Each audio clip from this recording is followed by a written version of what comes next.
मद महेश्वर, पंच केदारों में से दूसरा केदार,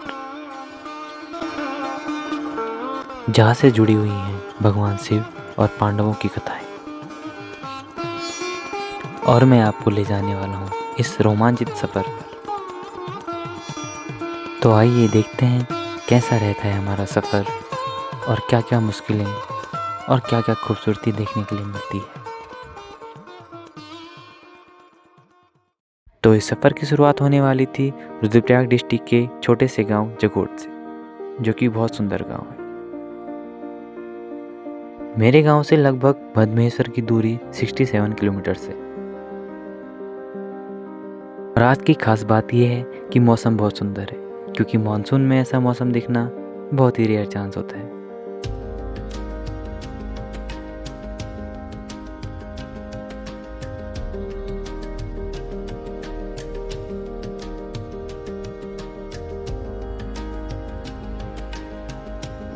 तो गाइस, तो ये है वो चौखंबा पर्वत जहाँ हम जाने वाले हैं गाइस। तो इस पहाड़ पे हम जाने वाले हैं। तो इधर मदमहेश्वर घाटी है, यहाँ पे बादल लगे हुए हैं। आई होप कि मौसम सही हो। और मौसम सही होने से मतलब मेरा ये है, क्योंकि वहाँ मौसम कभी भी बदल सकता है। तो अपने स्कूटर पे हवा भरा के हम करते हैं आगे का सफ़र।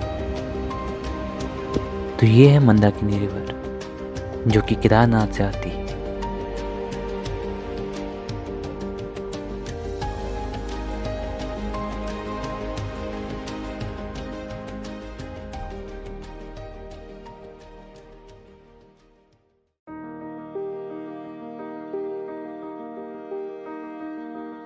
तो हम अपने गांव से 14 किलोमीटर दूर पहुंच जाते हैं बिरी मार्केट। तो ये बिरी मार्केट कई गांवों का लोकल मार्केट है।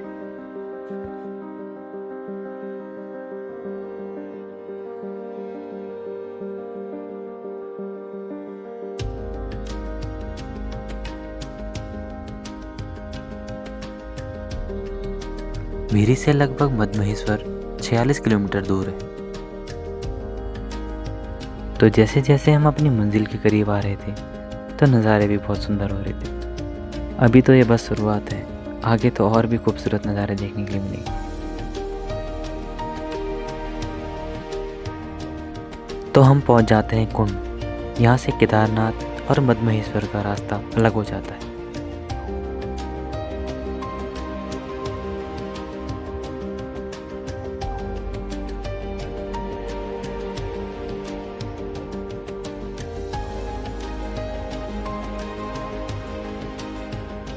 तो हम पहुंच जाते हैं इस ट्रैक के आखिरी बड़े मार्केट ऊखीमठ। केदारनाथ और मदमहेश्वर के कपाट बंद होने के बाद वहाँ की डोलियाँ ऊखीमठ में आती हैं, जहाँ उन्हें ओमकारेश्वर मंदिर में रखा जाता है। और हमें ऊखीमठ से लगभग 35 किलोमीटर दूर और जाना था, जहाँ हमें बीच में रांसी और मनसुना से होके जाना पड़ेगा। और रास्ते में थोड़ी बहुत रोड खराब भी थी, पर आगे के नज़ारे इससे भी सुंदर थे। तो हम थोड़ी देर में पहुंच जाते हैं मनसुना। और ये मनसुना सच में बहुत सुंदर जगह पे बसा हुआ है।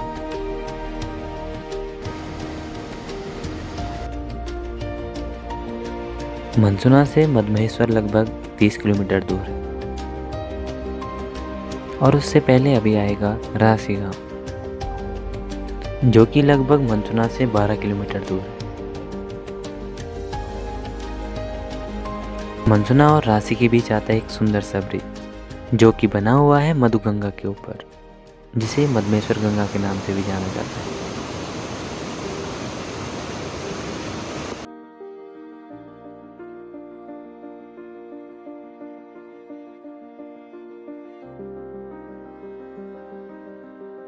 यहाँ बीच में आता है एक छोटा सा गांव रावलैंग, जो कि बहुत प्यारा गांव है। हमें इस गांव में बहुत से वाटरफॉल देखने के लिए मिलते हैं। सबसे प्यारा ये वाला।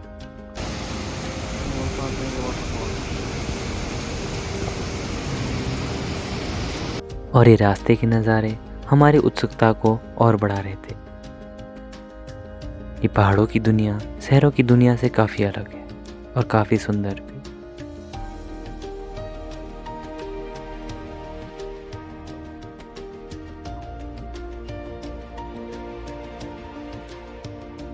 तो हम मंसूना से लगभग 12 किलोमीटर दूर पहुंच जाते हैं रासी गांव।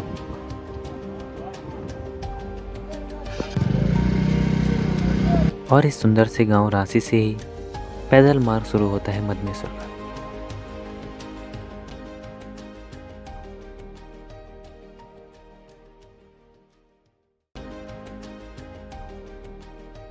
स्कूटर और हमारा साथ बस यहीं तक था।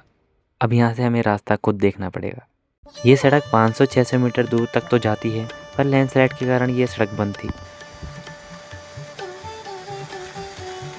यहाँ से होता है मदमेश्वर का ट्रैक शुरू, जिसमें हमें 3-4 किलोमीटर नीचे उतरना पड़ेगा।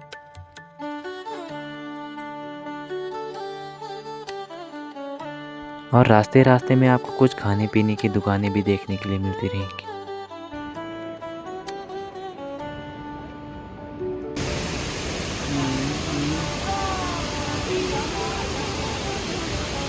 यहाँ से लगभग मदमेश्वर 12 किलोमीटर दूर है और हमें इसके बीच में देखने के लिए मिलता है ये सुंदर सा झरना।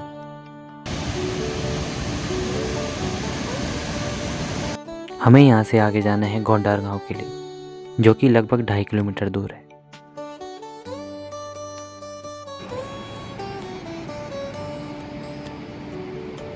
आज तो मौसम भी हमारा साथ दे रहा था, ना ही ज़्यादा धूप थी और ना ही ज़्यादा गर्मी।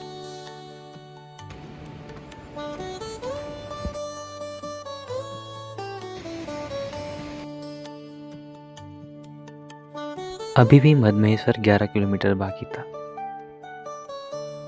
तो हम पहुंच जाते हैं गोंडार गांव, जो कि बहुत ही खूबसूरत गांव है। तो आपको गोंडार गांव में रहने के लिए होम स्टे और होटल भी मिल जाएंगे।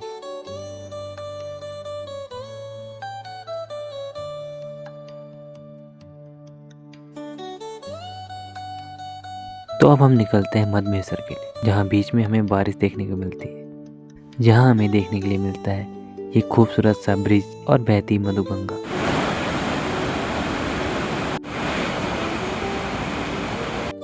अब थोड़ी सी भूख भी लगी थी, तो हम रुक जाते हैं ब्रेकफास्ट करने के लिए।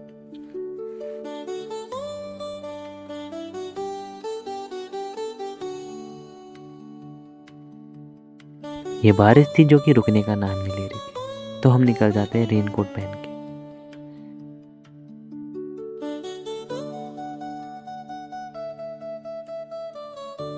तो हम पहुंच जाते हैं वंतोली में। यहाँ भी आपको होम स्टे और होटल वगैरह देखने के लिए मिलते हैं।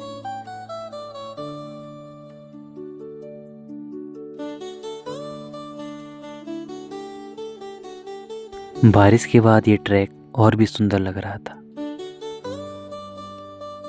चारों तरफ से लगा कोहरा और बहता पानी पहाड़ों की सुंदरता को 4 चांद लगा रहा था। अभी भी हमें मदमहेश्वर के लिए 8 किलोमीटर दूर चलना था। इस थकान भरे सफ़र में आपको रास्ते में पीने के लिए पानी भी मिल जाता है। तो हम पहुंच गए थे खंडरा में, जिससे आगे आने वाला था नानू, मैखंबा, कून और मदमहेश्वर। यहाँ से आपको मदमहेश्वर जाने के लिए घोड़ों की सुविधा भी मिल जाती है। अभी हमें यहाँ से 7 किलोमीटर दूर जाना है।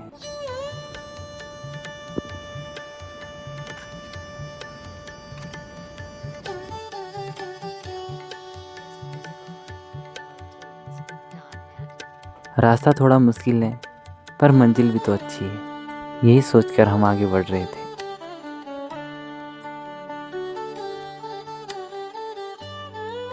ये है नानू, यहाँ पे आपको रहने की व्यवस्था मिल जाएगी। यहाँ से लगभग मदमेश्वर मंदिर 4 किलोमीटर की दूरी पर होगा।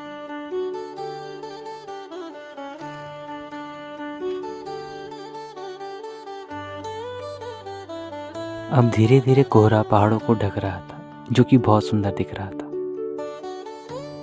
नानू के ठीक ऊपर लगती है चढ़ाई, जहाँ पे थोड़ी हालत खराब हो जाती है।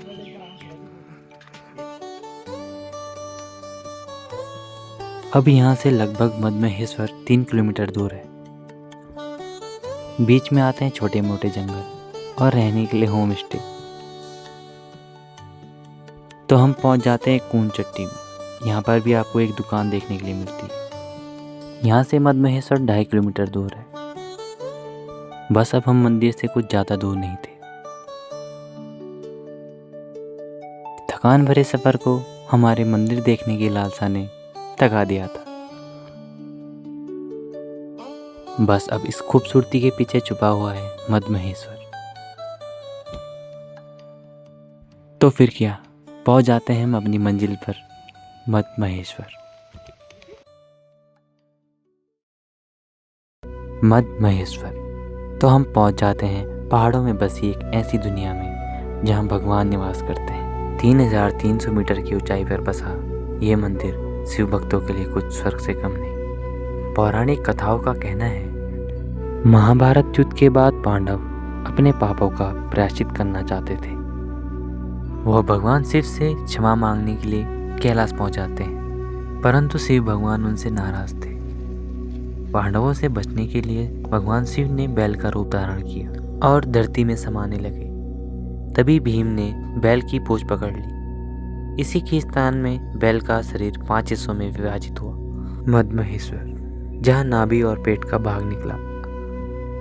यहाँ भगवान शिव के मध्य भाग यानी नाभि की पूजा होती है।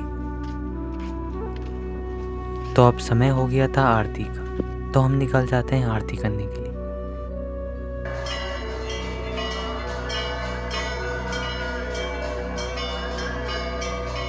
तो अब खा पी के हम सो जाते हैं, क्योंकि कल सुबह हमें जाना था एक और ट्रैक पर। तो हमारी सुबह होती है मद महेश्वर के दर्शन के साथ, और ये सुबह का नज़ारा बहुत ही सुंदर था। यहाँ धीमी धीमी चलती हवा कण कण में शिव भगवान का एहसास करा रही थी।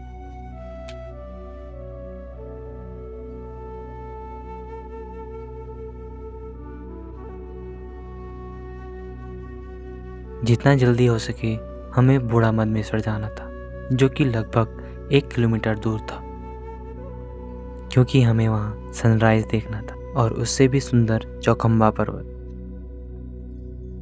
तो हम सब निकल जाते हैं बूढ़ा मद महेश्वर के लिए, जो कि यहाँ से 1 किलोमीटर दूर है।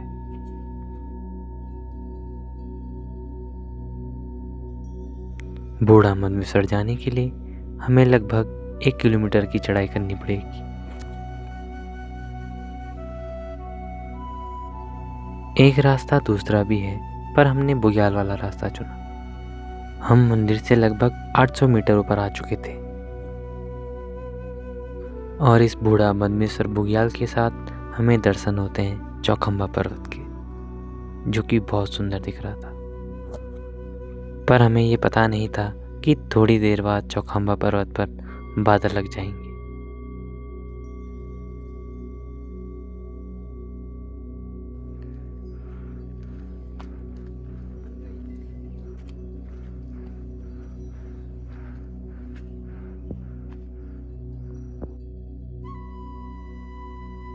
तो हम पहुंच जाते हैं बूढ़ा मद महेश्वर। इस जगह को देखकर ऐसा लगता है कि सच में भगवान निवास करते होंगे यहाँ पे।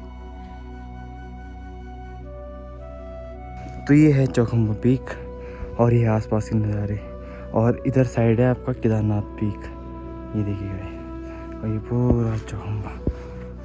ये बूढ़ा मद महेश्वर बुग्याल और उसमें बसा एक छोटा सा मंदिर, जिसे हम बूढ़ा मद महेश्वर के नाम से जानते हैं। कहा जाता है कि जब भगवान शिव ने पंचकेदार के रूपों में अपने शरीर को 5 भागों में प्रकट किया, तो उन्होंने वृद्धावस्था में इसी स्थान पर प्रकट होकर साधना की थी। और ये जगह सचमुच ध्यान केंद्रित करने के लिए एक बेहतर जगह है। ये उगता सूरज मानो कि शिव भगवान खुद दर्शन देने आए हो। सनराइज होने के बाद चारों ओर एक रोशनी सी फैल जाती है। भले ही हम आज चौखंबा पर्वत के दर्शन नहीं कर पाए, पर मैं एक ऐसी ऊर्जा को महसूस कर पा रहा था जो कि इस संसार से परे है। अब मुझे धीरे धीरे समझ आ रहा था कि भगवान ऐसी जगह पे क्यों निवास करते हैं संसार से दूर, उस भीड़ से दूर, भगवान इन पहाड़ों में क्यों बसते हैं? ये सिर्फ पहाड़ नहीं है, ये एक अलग दुनिया है। अगर आप जीवन में एक बार मद्महेश्वर आते हो तो बूढ़ा मद्मेश्वर जरूर आना। कभी कभी मैं ये सोचता हूँ कि मनुष्य की इच्छाएं कभी खत्म नहीं होती, वो बढ़ती रहती। उन्हीं इच्छाओं की मोह में हम फंसते जाते हैं। माना कि पैसा भी जरूरी है, पर मैं सोचता हूँ कि भगवान ने पैसा तो नहीं बनाया है तो सिर्फ ये। मन में तो मैं कई सवाल लेके आया था, पर जवाब सिर्फ एक ही था। अब वक्त था तो इस सुंदर सी जगह को अलविदा कहने का। भले ही मन नहीं था, पर मजबूरी थी। भगवान शिव ने चाहा तो दोबारा जरूर आना चाहूँगा मैं मद्महेश्वर।